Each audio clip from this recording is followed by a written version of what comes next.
Well, welcome. It's that time again to take a look at the world from a global point of view all the way down to the center of the universe here in Milford from a liberal perspective.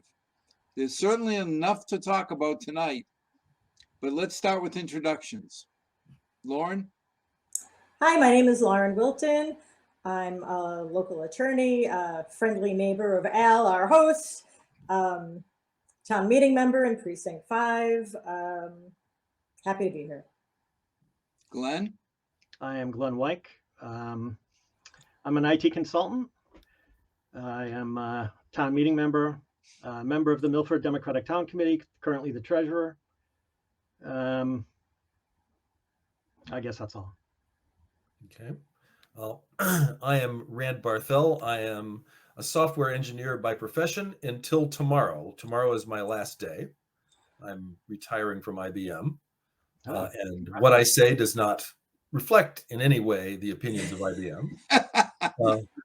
And I'm also an active Democrat and member of the Mendon Democratic Town Committee. I am an elected delegate to the state convention, and I also am a climate activist with 350 Massachusetts, which works for climate solutions at the state level here in Massachusetts. Well, why don't we start off with a topic that may get a little bit of interest from Lauren? Women in politics. What, are you worried about boring me?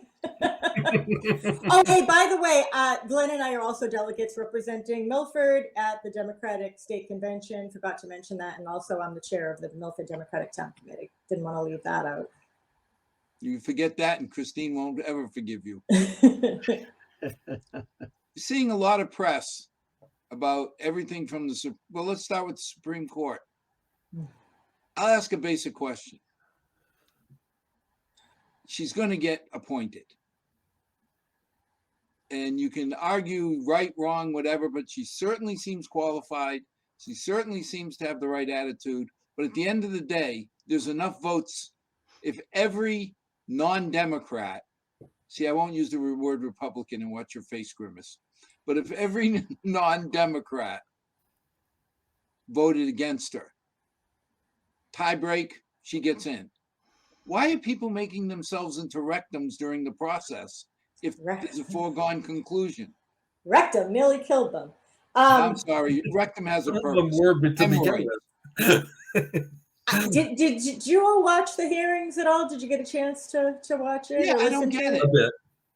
So I don't know if I'll ever recover. I mean, I try to make it a point, because I'm an attorney by trade. I try to make it a point to always watch the hearings. I want to know who's going to be on the court. And what I witnessed was abuse. It was just unnecessary. And I know that the people on the other side of the aisle are going to sit there and try to say, oh, look at what the liberals did to Amy Coney Barrett and Kavanaugh. Okay, well, let's start with Kavanaugh. Okay, he had an allegation made against him that was 10 times worse than the allegation made against Clarence Thomas, who also got on. There was a valid reason to bring that issue up.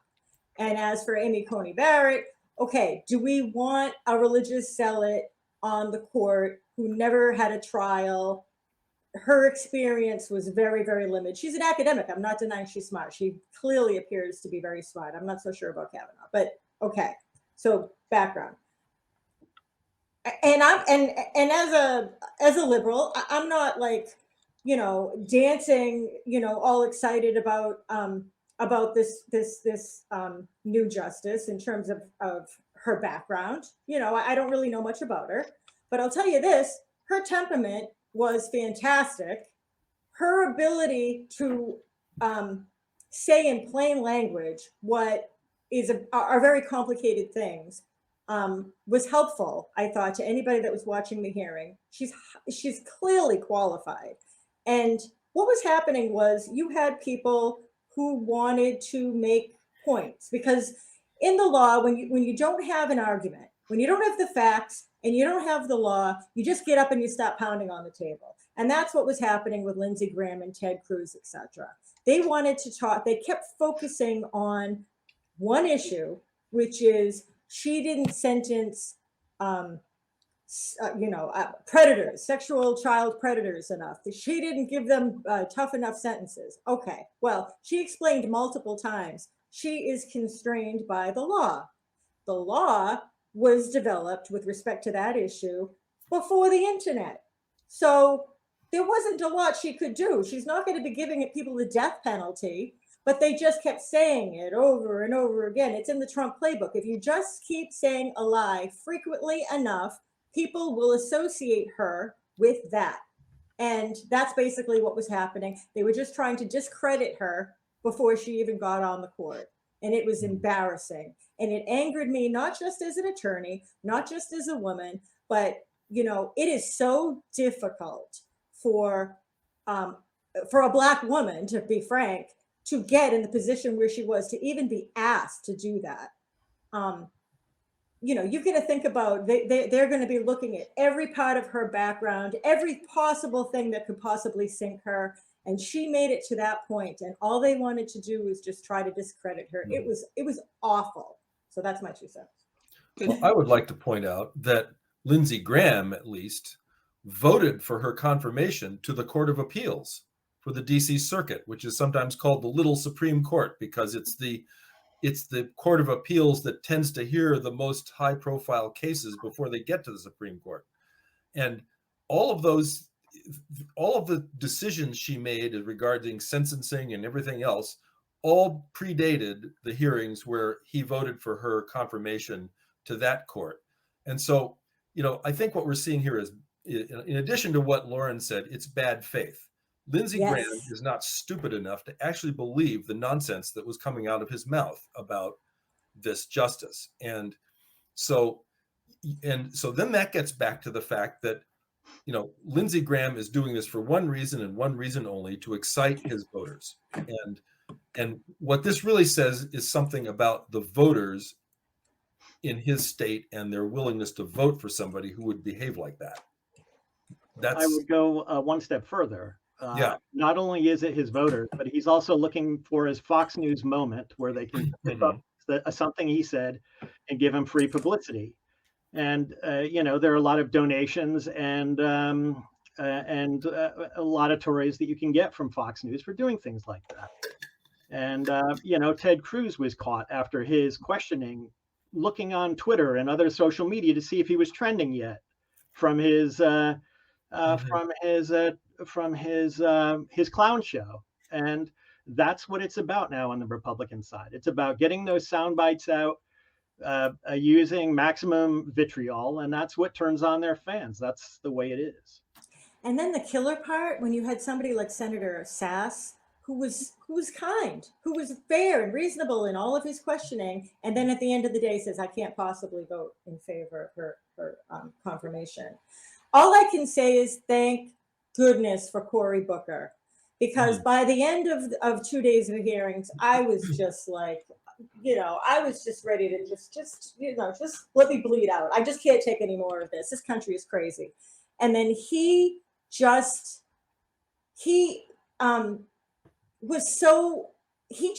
captured the moment so well and said, you people are not going to take away my joy, because this is a historic moment. This is the first African-American woman to ever be on the Supreme Court, and you are not going to steal my joy. And talk directly to her. And she had been withstanding abuse for 2 full days. It was awful.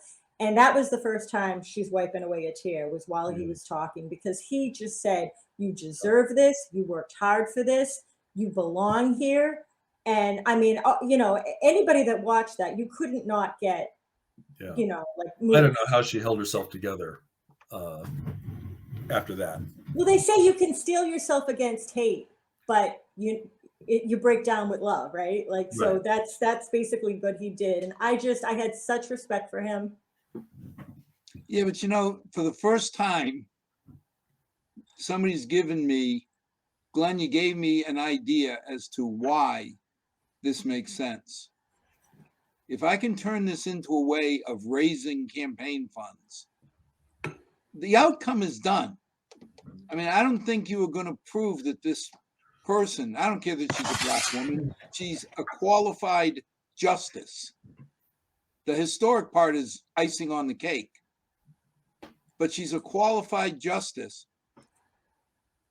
You know that's going to go through, and by acting like a hemorrhoid, you can inflame people and get money for your own campaign. At least then I can see some logic as to the behavior.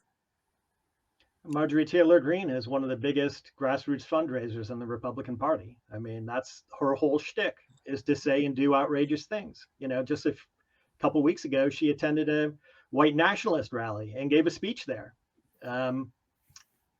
So this is, you know, this is the bottom feeder shtick, and unfortunately, the whole Republican Party is going in that direction. You know, it's more and more becoming the Marjorie Taylor Greene Party than it is name a Republican that you respect. You know, it's just that Republican Party died. But it's the idea of somebody that like puts a hole in the boat, but we're all on the boat. So what are you doing? Like, we're all in this together. So like Rand said, you know, if you act in bad faith like that, you're just undermining the credibility of the court, of the process, of democracy itself. The Senate.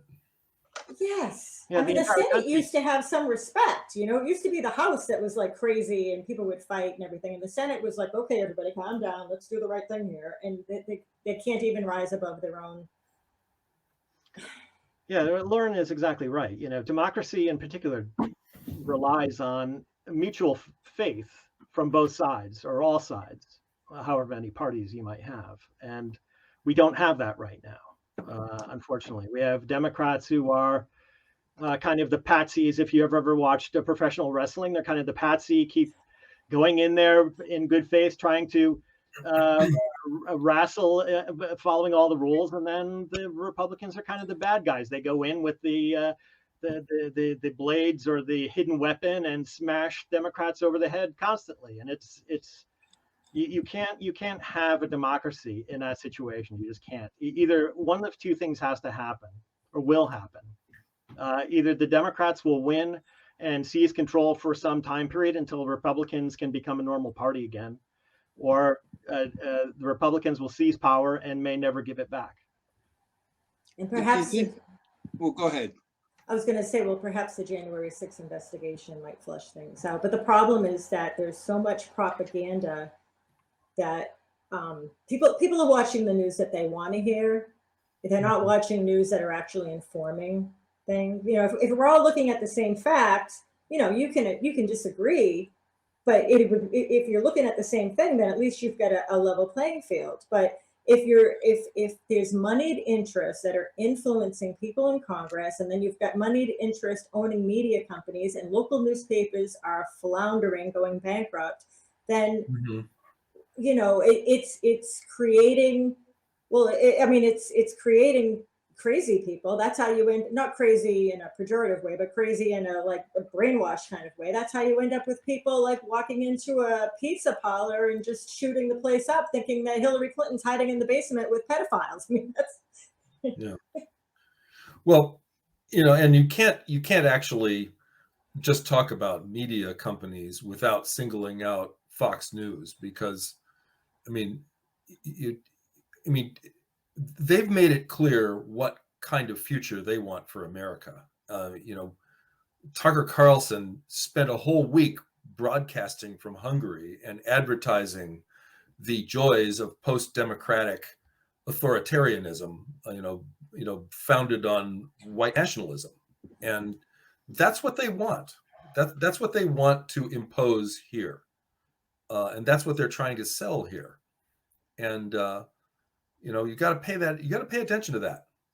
But you know, Rand, I have a fundamental problem, because I have the same issues with Fox that I have with CNN. It seems like they're both way to the extremes. Are they playing CNN in Russia? No, they are not. I think you're mistaken about that. They're playing Tucker Carlson in Russia. His propaganda is being played to help convince the Russian people that what they're doing is in the name of good. I didn't know that. Yeah. It's, you know, there's a big difference between what CNN is doing and what, and Tucker Carlson obviously would not be doing this if he did not have the approval of the Murdoch family. So here are some tycoons who have decided that this is what they want to promote, and that's one of the other challenges we face to having real democracy in the country. But It's all don't we gonna have real democracy? No, now we don't. Well, sort of, kind of. I mean, if people have done research about to what extent the public interest actually gets a hearing in government policies and laws, and it's amazing how little. There was that research that was done by the people from I forget their names, from Princeton and Northwestern, who went through, and they went way back in history through like 1800 laws and policies, and they actually analyzed who benefited from this law, who pushed for it, and they concluded that basically moneyed interests mostly get what they want out of the U.S. government. It's all about and then local government too, to be honest. Yeah, I mean, they were studying federal, but there's no reason to think that it's not. It's Citizens United. If you don't get money out of politics, then the money is going to go to lobbyists.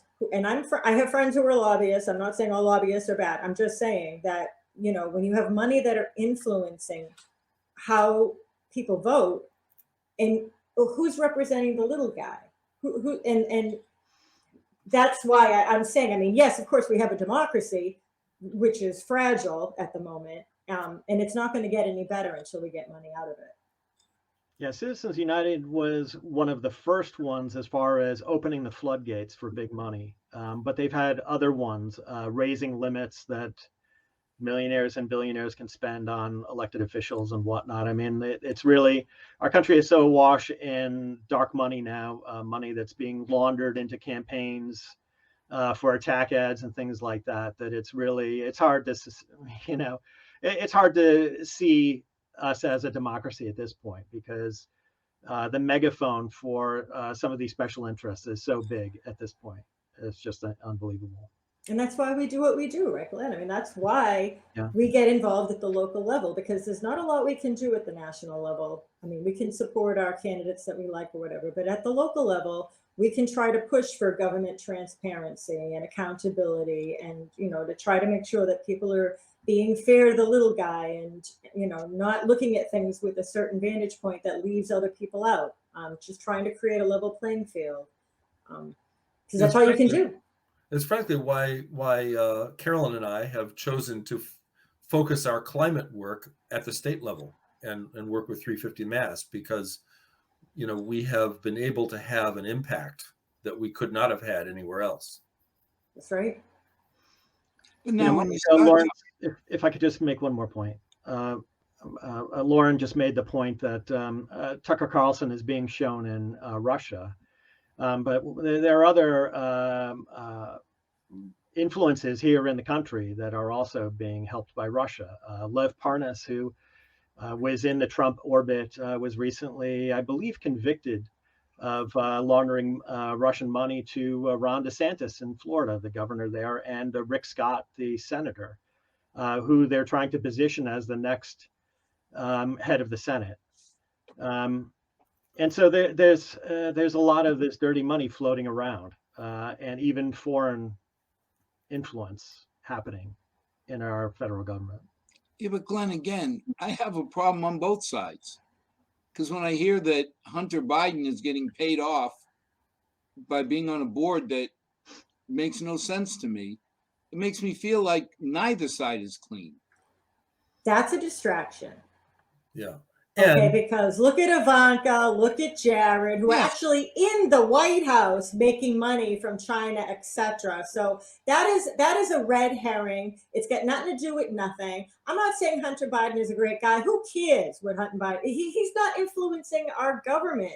He's just something that Fox News wants to talk about, because while people are starving, while people are barely paying their bills, we're worried about how much some guy is getting on a board somewhere. Meanwhile, look at how much money people are getting that aren't on board somewhere, that are influencing our democracy. Like, we got to focus. Yeah. And Yeah, it is unseemly, although not illegal, that Hunter Biden was on that board as the son of a vice president. You know, that is not, that it is, we're not saying that is okay. We're saying that you know, the Trump regime was orders of magnitude worse than that. Well, I'm not saying that what Trump's kids, I mean, in any American company I know of that's public, if you brought your kids into the executive office, it's not going to be looked at very favorably. I wouldn't expect, especially if they don't know what the hell they're doing. Well, and not to mention the fact that the country is not a corporation. He was supposed to divest. He was supposed to have, like, what do they call it? A blind trust. Blind trust. Right. Well, that didn't happen. And so, you know, his hotels are profiting. I mean, he wanted to host the G7 at a Trump resort. I mean, The Saudis were buying whole floors. Yeah, I mean, hotels. do you remember? I mean, and not to keep bringing up Jimmy Carter, but for crying out loud, remember Billy Carter? And like Jimmy Carter was supposed to get rid of his peanut farm, and now we're talking about international millions of dollars being funneled back and forth, favors being funneled back and forth. That family made a ton of money, and we're focusing on Hunter Biden, which is basically Billy Carter. Okay, he's the embarrassing guy. He's the only son left, and it's Biden's like Achilles heel, because what else are you going to pick on him for? He's a good person. Well, he's Lauren, not a bad guy. Let me ask you a question. Why do we keep bringing up Trump? He's dead. He's gone. Oh, don't we wish he was dead and gone? He's still Don't raising we money. wish? He's still raising money. Yes. You know, he keeps being talked about as a likely to get the Republican nomination in 2024. Seriously? Yeah, I mean that you know, whether that'll happen or not, who knows? But he is not irrelevant. He has a base of support from people who like what he's selling. And it just reminds me of a fire that's down to embers, and we keep throwing gasoline on it, complaining that it's still alive. Well, Al, you do have a point, because I read somewhere that his rallies are kind of like pathetic. You know, the Dead concert back, you know, when the Dead had kind of, you know, it had reached after Jerry Garcia died, and they were just still traveling with fish. You know what I mean? Like, people were just, the same people were following them from place to place, Right. to place to place. So I think that there are some diehard fans that are just going to follow that guy into hell. But so I think, Al, what you're saying is fair. He doesn't have, the bloom is off the rose for sure, but he has started something that's very problematic. He has put a crack in our democracy, and we're really at a precipice right now, and people have to choose. Do you want to do the right thing or not? I mean, we wouldn't still be in the situation we're in with the pandemic. If Trump was still in charge, can you imagine what we'd be dealing with right now? As it is, we've lost 1 million people in our country. But wait a minute. Wasn't it his administration that fast-tracked the vaccine development? I mean, when he got out and said he's putting through a project that will have a vaccine in under a year, I just shook my head and said, okay, whatever narcotics this man is on, he should share them, because no vaccine is going to be in a year. And yet he pulled it off. Okay, he didn't pull it off. There were a lot of moving parts in that situation. Yeah. The coronavirus was not, it had been something that had been studied. It was a novel virus, but it's not like they didn't know what it was.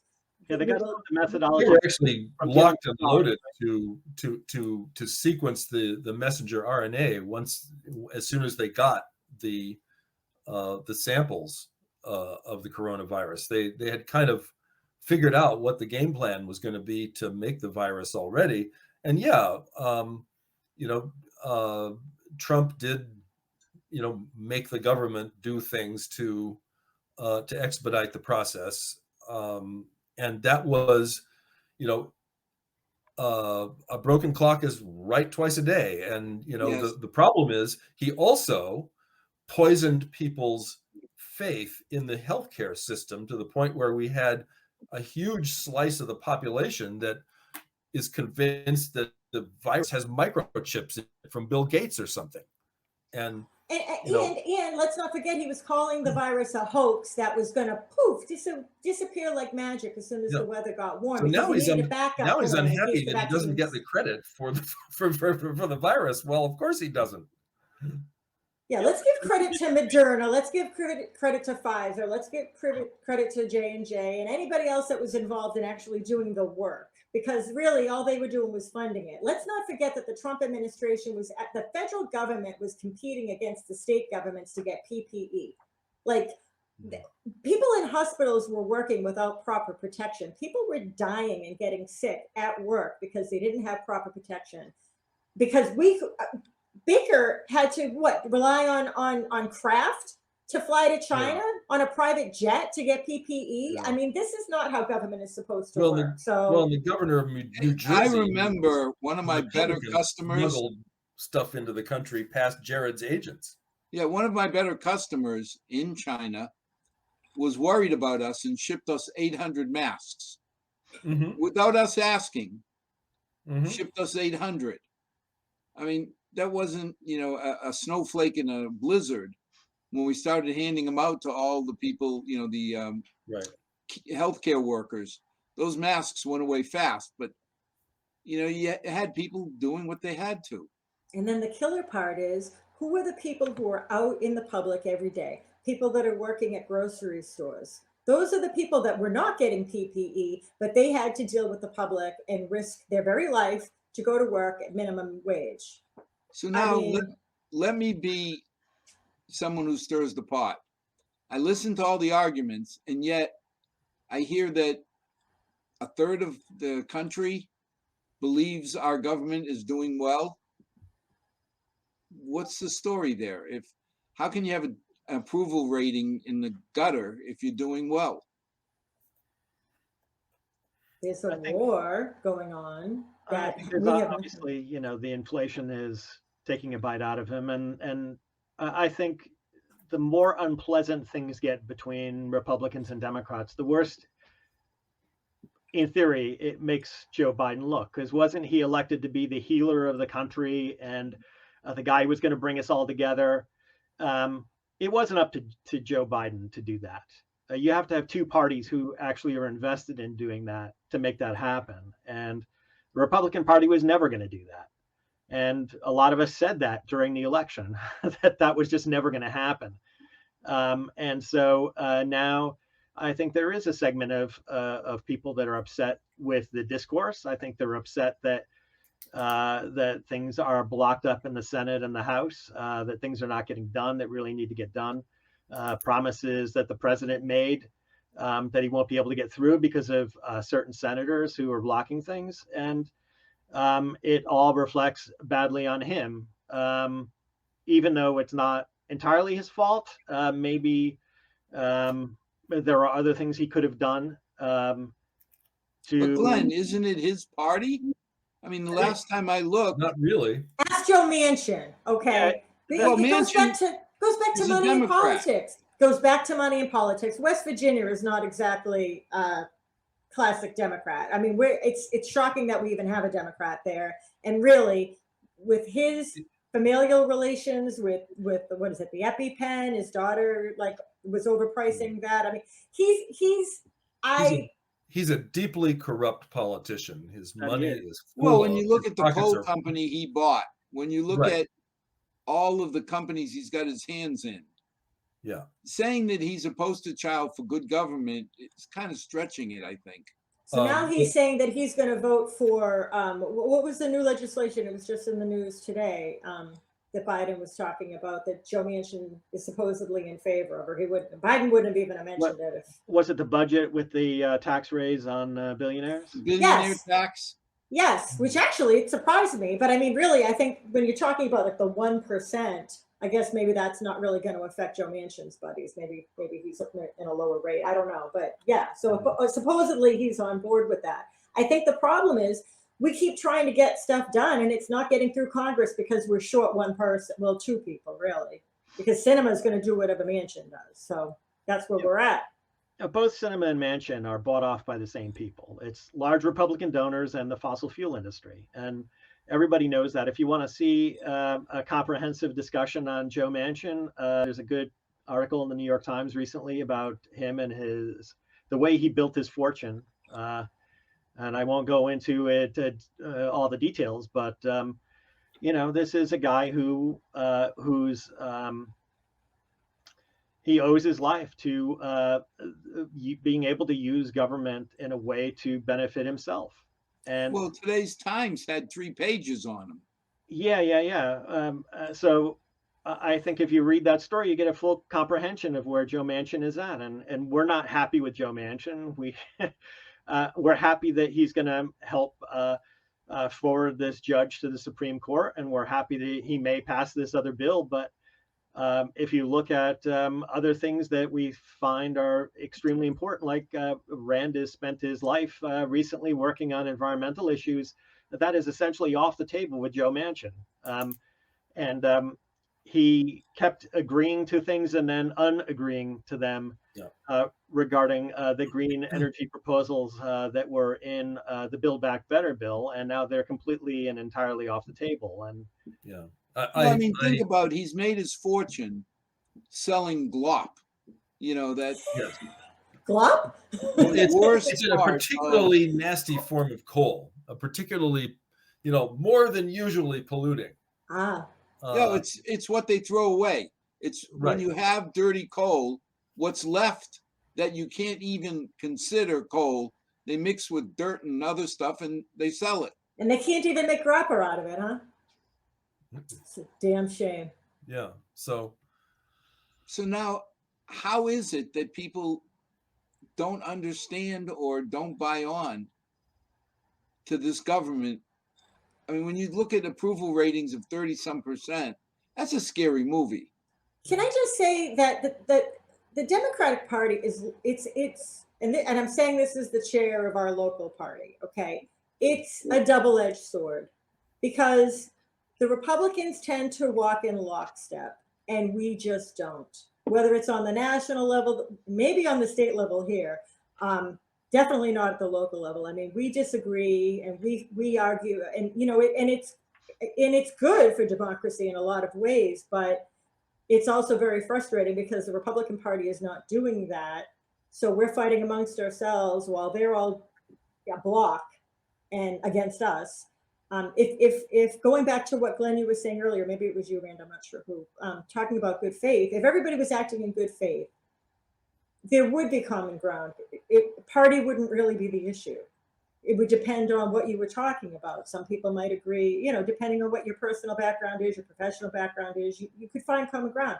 So that's the difficulty. But I think these little steps, getting Manchin on board with things that we can get him to agree on. Perhaps if the January 6th Commission does some positive press for Democrats and some negative press for Republicans, then maybe at the midterms we might get some more seats. And if we do, we can actually see some acceleration and then his positivity ratings will go up. Do you really think we're positioned as a country to elect more Democrats at the midterms? I think it's possible. Well, the alternative is what? Well, wait a minute, Glenn, it's possible for me to be young, thin, and have hair. The probability, though, is not favorable. I think there are certain seats that we'll definitely pick up. Like, I think Pennsylvania more or less is in the bag. Unless something crazy happens, I think Pennsylvania is going to go our way. So that's one seat. And then we just need one more to make Manchin and Sinema irrelevant. Well, and we'd have to keep Raphael Warnock in Georgia. That's going to be a challenge. we're peddling against all of the efforts to make voting harder and make it easier to throw votes away and stuff like that. But I also think something else is going on here, which is fundamentally an awful lot of people don't actually pay much attention to what's going on and just look at, how do I feel in my gut and what's going on with my bank account right now? How much does gas cost?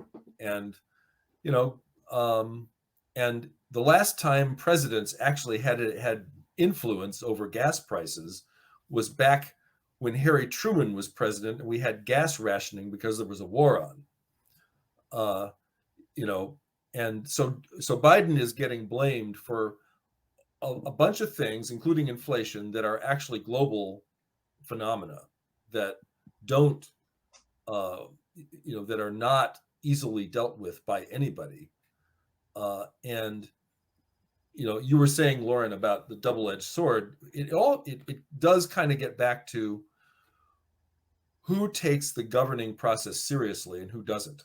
If you don't take the governing process seriously, then you just churn out propaganda and you do culture war, manufactured issues, and that's how you operate, and you get a certain amount of support for doing that. But if you actually do care about getting policy right, then you have real disagreements about real choices to be made that all have upsides and downsides. And so you don't get lockstep behavior from a party that I think is fundamentally more interested in making government work.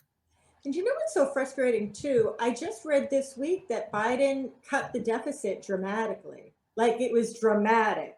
And I remember the same thing happened with the Clinton administration. But we're fixing other people's errors, and then but it's not immediately changing the cost of milk or a gallon of gas, and so it's But help me understand.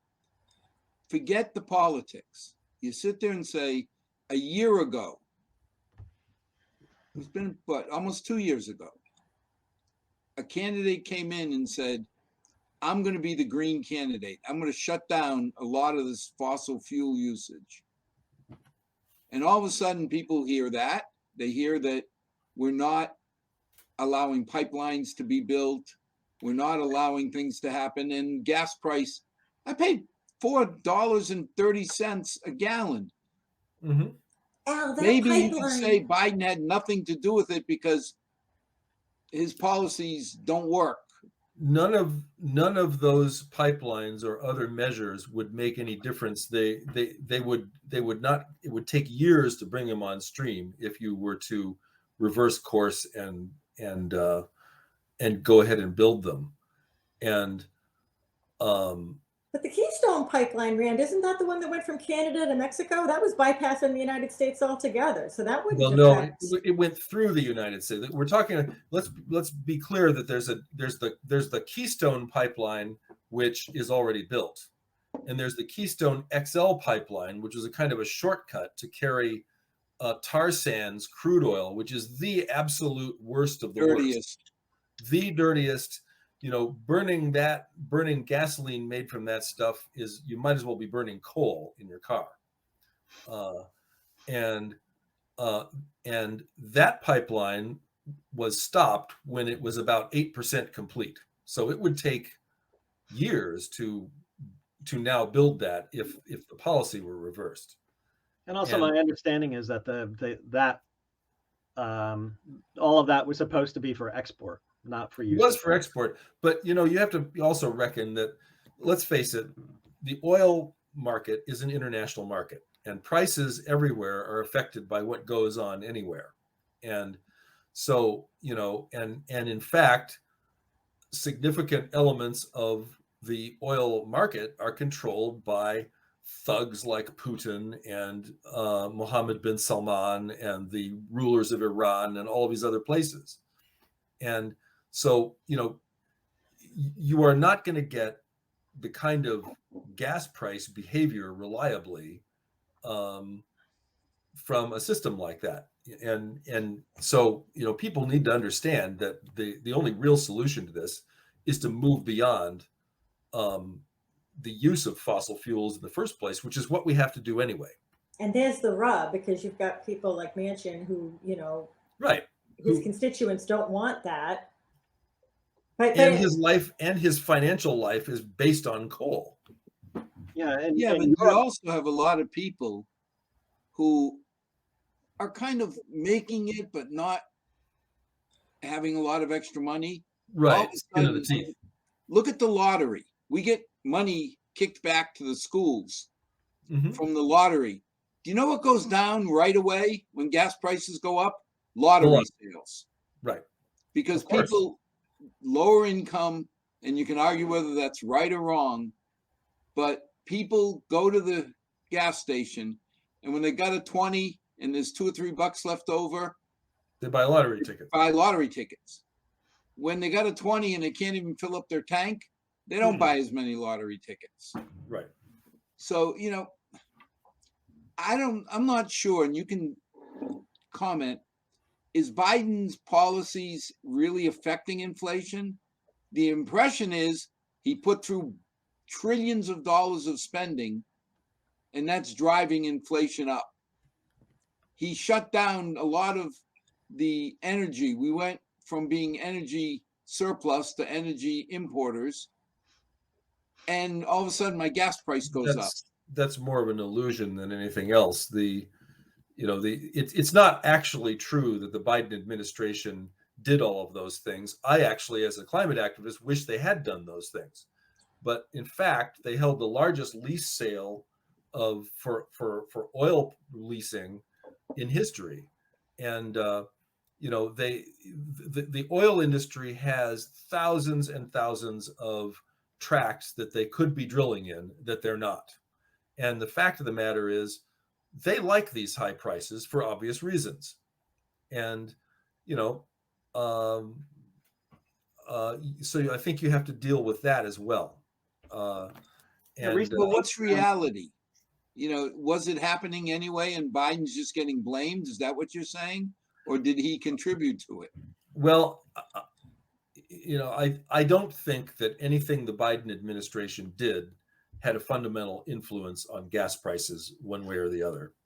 I think that those prices are controlled by things that are mostly out of Biden's control, and like the war, which caused oil price futures to go through the roof. Yeah, and since then, actually, the oil prices have come down. They have come down some. They're still high. $100 a barrel, which should, in theory, affect gas prices, but they have not yet, and you have to wonder why that is. Yeah, but Glenn, if you tell me that I was paying $4.40 and now my gas price is going down to $4, I'm still not real happy about this. Of course not. Well, you know what? It could be way worse. We could be having bombs dropped on us. I mean, it's all relative. You know what I'm saying? And we could have, instead of doing all that deficit spending you were talking about, which, by the way, happened during the Trump administration, we could have just let lots of people be thrown out in the street and lose their livelihoods. And when we could have had a nice depression because of COVID. Yeah, but Rand, and we managed not to. Since Bill Clinton's administration, everybody's deficit spending. Right. I mean, I can't blame Trump for being the only one. Right. When I look back at Obama, I walk backwards. They all do it. They all do it. Who created those policies? I mean, that's what you have to look at. I mean, the Bush tax cuts were what started us down this road with, $1 trillion deficits as long as the eye can see. I mean, Obama inherited the Bush depression, and he had to work on that and was not prioritizing debt reduction. And what does Trump do? He immediately cuts an enormous tax cut for rich people. Poor people and middle-class people got a temporary tax cut. That will go away at some point because that's how they were able to make all the numbers work with the CBO to say that it was deficit neutral. But the reality is that right after, it was a couple of years after Trump passed that, we entered into a lesser depression because of COVID, and the deficit spiked tremendously, partially because of the aid we had to give out to keep everybody afloat while we figured out the whole vaccine situation. But also, we were still funneling huge amounts of money to billionaires, and the 700 wealthiest people in our country are $1.7 trillion richer just over the last 3 years because of Trump's tax cuts. But aren't they the only ones paying taxes? The wealthy? Elon Yes. Musk and the owner of Amazon? No, they paid no taxes. They Well, pay when very I little. look at 80% of the federal tax coming from the top 20% of taxpayers, was it 43% of people Yeah, pay that's no people Fed like tax? me. No, it's the other way. It's 43% of the taxes come from the very wealthy. 61% now. It used to be 47. 61% no longer make enough money on a year-to-year basis that they have to pay income tax. That's where we're at now. So you can't. 47 when The Romney, minute middle you class is gone, is basically what's happening. essentially. We're gone. You're up a middle class, Al. I hate to tell you. Yeah, well, we're and we aging boomers are kind of our days are numbered, and it's hard to see how, I'm not seeing us being replaced in terms of our relative affluence as broadly as it used to be. I don't know. But Rand, do you feel rich? No, not particularly. I was going to I mean, say, honestly, you tend not to feel rich when, once you get used to a certain level of economic circumstances, you tend not to think of yourself as rich, even if objectively you're in the top 5% of income. And so, what in scares my me case, is I'm about to retire, and that's going to have major effects on my financial circumstances that I don't fully understand yet. Well, especially with the I'm stock almost market. 66, so I'm close behind you. Yeah. So, But I remember the AMT, and it was only going to affect very rich people. And yeah. then, this whole thing about millionaires tax Mm-hmm. scares the heck out of me because it starts there. Mm-hmm. And when you ask most people, what do you define as rich? Somebody who makes $1 more than I do. As long as the level is above my head, I'm okay. Or somebody who makes 100,000 more than I do, and guess what? Inflation will take care of that in a few years, and you'll be in the soup too. So Elizabeth Warren had the right idea, and I think that what Biden is doing in terms of the taxing the very, very, very, very wealthiest makes a lot of sense. It's going to do very little damage to the people who are getting taxed, and it's going to benefit the economy as a whole. And also, and I just want to give a shout out to Biden for one thing. I am so grateful that we have somebody with the foreign policy background that we have handling the crisis that's going on right now, because I don't even want to think if we had Trump in office when this was going on. And I know a lot of people on the Fox News channel are like, oh, this wouldn't happen if Trump was in charge. Well, no, because Trump was Putin's puppet and never disagreed with anything that he said. But this is important. I mean, this is what's happening right now is really frightening. This authoritative rule that's kind of anywhere from Italy to Hungary to Russia trying to force its way into another country. It's really frightening. And then we're fighting amongst ourselves over just stupid things. If I hear CRT one more time, mm-hmm. Yeah. Seriously, it's not a thing. It's not a thing. Well, what's this new one? Don't say gay. Florida. Another manufactured culture war issue. First, second, and third graders can't talk about gay. I'm confused. Why are we talking about sexual preference to first and second? I mean, these are 7-year-olds.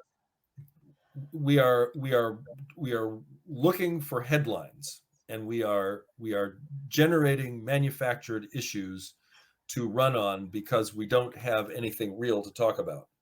And I mean, I've gotten blasted on another show, not the liberal show, because I used the wrong words when they said gay to me. My response was, who cares? I'm not gay. I don't care. Don't Oh. try and make me gay. I won't try and make you straight, and I'll decide if we like each other. Hmm. So, And they got mad at you. Why? because you're supposed to say bad. When they say Oh. gay, you say bad.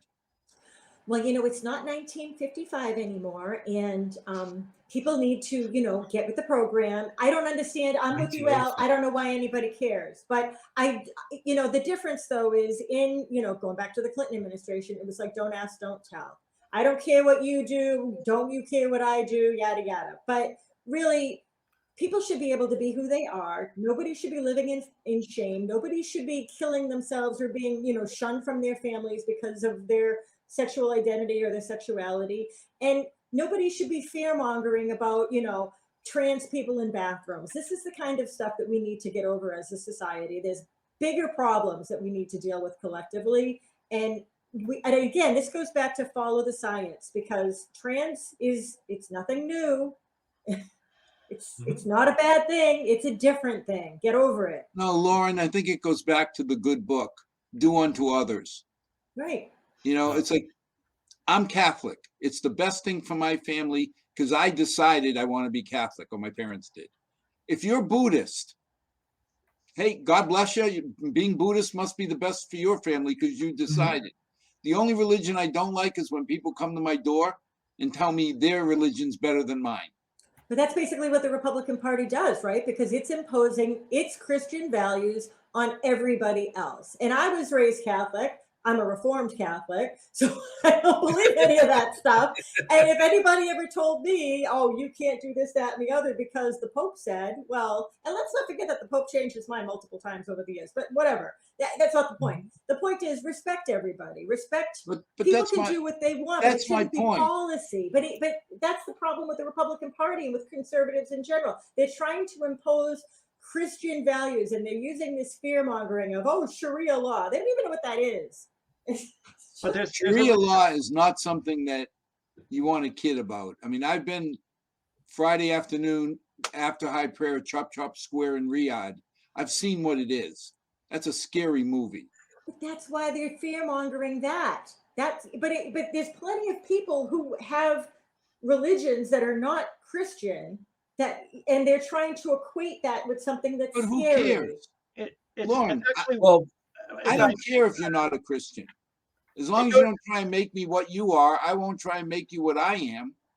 And we'll decide if we like each other. It's very simple in my mind. That though, it's Republicans do not have a policy agenda. It's as simple as that.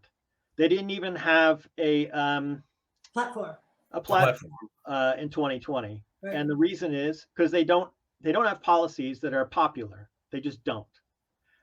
So the only way they can win is by ginning up these culture wars and by blaming Democrats for everything. And hopefully they get back in power and then they can enact their true agenda, which is giving more tax cuts to rich people and passing these draconian laws to satisfy their base.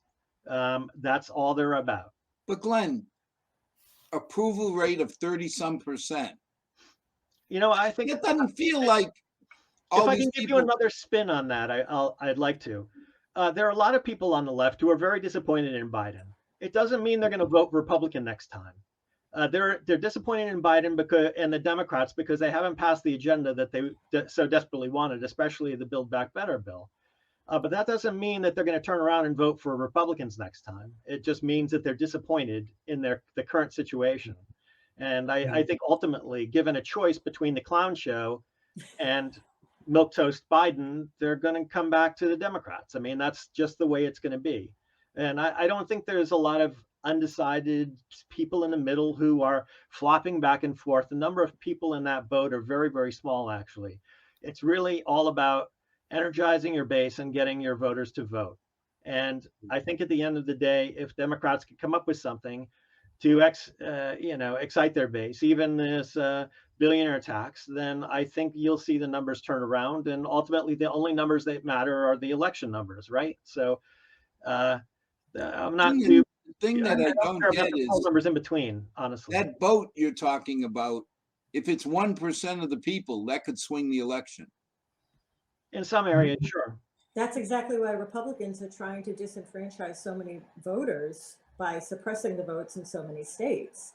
They know exactly what Glenn said. They know that if everybody voted, if we didn't have a turnout rate of like, what is it, 20, 30% at the national level, if everybody voted, Democrats would win, because Democratic values are more broad-based, More popular.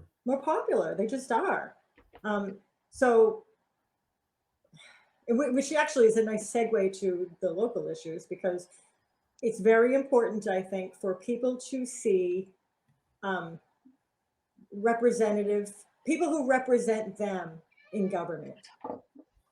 Even in movies, for crying out loud, it's good to see people that look like you, that CODA, the deaf community. It's good to see that. And it's good to see that in government, because those are the people that are representing you. You want someone who actually represents you. So you got 2 minutes left. Just talk to us about local. We'll start the next show on local, I promise you, but we only have a minute and a half left. Please vote. Election day is a week from today. Watch Al's show, watch the candidates, make your own decision. I will say that I'm very excited about this particular election, because there are some women running for important seats. We have and I checked this out with the research librarian at the library, the very first Black man, actually maybe the very first Black person to run for town office. Some people might say, so what? It matters. Representation matters. Milford is a diverse community. I'm not saying, people are going to be like, well, there's other issues too. But, at the local level, it has to do a lot with gut. Do you like the person? Do you trust the person? Is that person ethical? Will that person do stuff that's going to support what you want? That's really all that matters. So, I'm not going to sit there and say who to vote for, just like you don't. But I am going to say, for the love of God, please vote. Because 12% is embarrassing. And that's always been my pitch. I'll never ask anybody to vote for somebody, but I'll beg people to vote. It's terrible when you see 12% turnout. We had an election for school committee that was won by 13 votes. So when people say, well, my vote doesn't matter. Well, if a dozen people thought differently, that election could have gone a different way. And there's no excuse. We'll start with local issues the next show. As we run out of time today, thanks again. It's always spirited conversation. And we've run out of time. As always, may God bless. May tomorrow be a better day than today. And please get out and vote. Because if you don't vote, I don't want to hear from anybody that I didn't bother voting, but I don't like what's going on. Voting is your chance to make a difference. Good night, all. Thanks. Good night. Thank you.